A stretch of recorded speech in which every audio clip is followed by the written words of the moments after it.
청취자님 안녕하세요. 오늘 저희가 함께 살펴볼 이야기는요. 요즘 정말 뜨거운 기업이죠.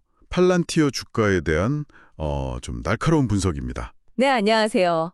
이 자료가 주가가 무려 60% 이상 하락할 수도 있다. 이런 경고를 담은 7가지 이유를 제시하고 있거든요.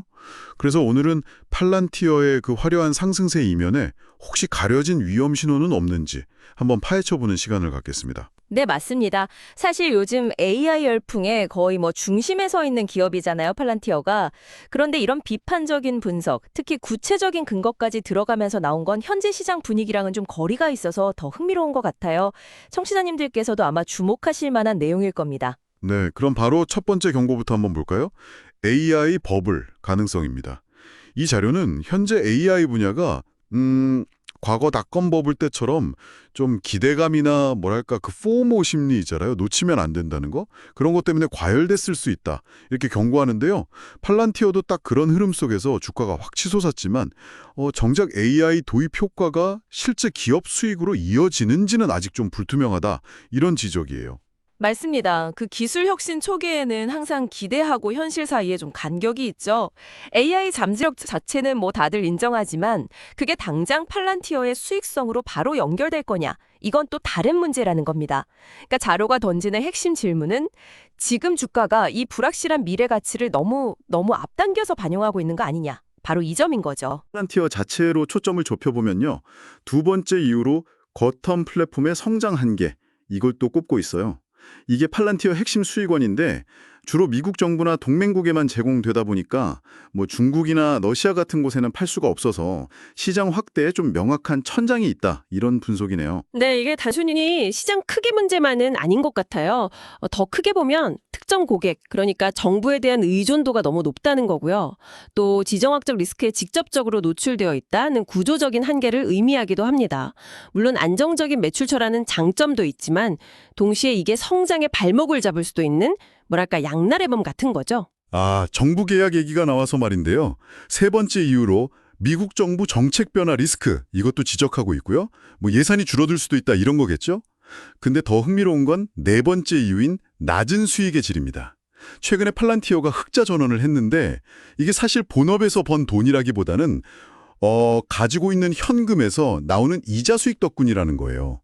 2024년 세전 이익의 40%, 그리고 올해 1분기에도 23%나 이자 수익이 차지했다고요? 네, 바로 그 점입니다. 자료가 지적하는 핵심은 팔란티어의 흑자 전환, 그 이면을 좀 봐야 한다는 거죠. 그러니까 본업 경쟁력이 강해져서 이익이 난 게 아니라 외부 요인, 다시 말해 금리 같은 것에 지댄 이익이라는 겁니다. 청취자님께서 보시기에도 이게 회사의 진정한 성장 신호라기보다는 좀 일시적인 재무 개선으로 보일 수 있잖아요. 이게 바로 수익의 질이 낮다는 경고의 본질이고요.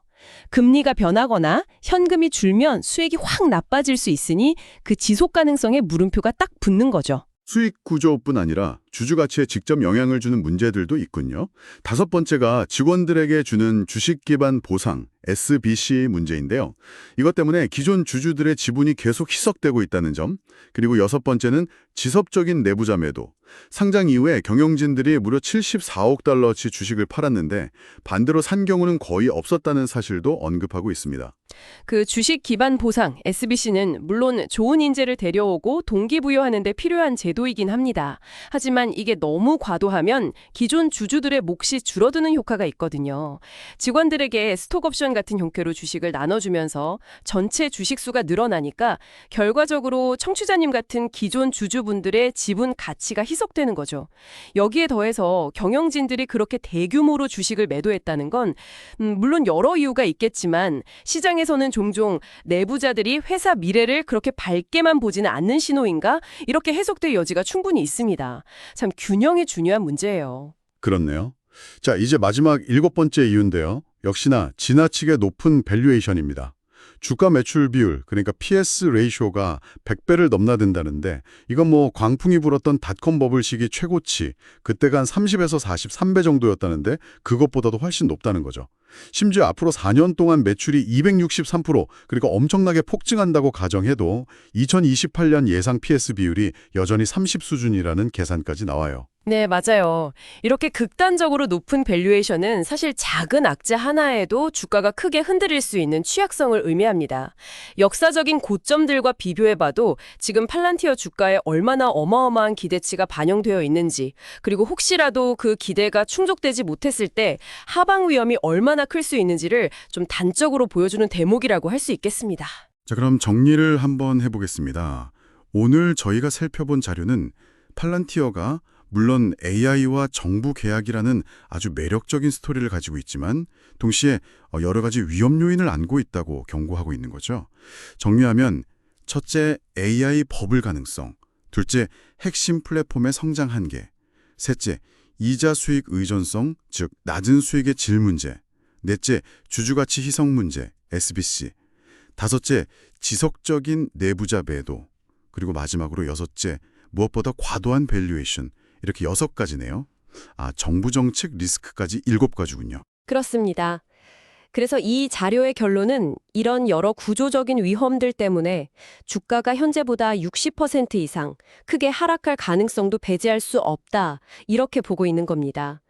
단기적인 주가 등락에 너무 이렇게 마음 졸이기보다는 기업의 본질적인 가치와 또 내재된 위험 요인들을 좀 냉정하게 따져봐야 한다는 메시지를 던지고 있는 거죠. 네, 오늘 분석처럼 잠재적인 하방 위험이 이렇게 뚜렷하게 제시될 때 팔란티어 같은 기업이 현재의 그 뜨거운 AI 기대감을 넘어서서 장기적인 투자자 신뢰를 확보하려면 과연 어떤 근본적인 변화나 좀 더 설득력이 있는 새로운 이야기가 필요할까요? 이 질문에 대해서 청취자님께서도 한번 깊이 생각해 보시면 참 흥미로울 것 같습니다.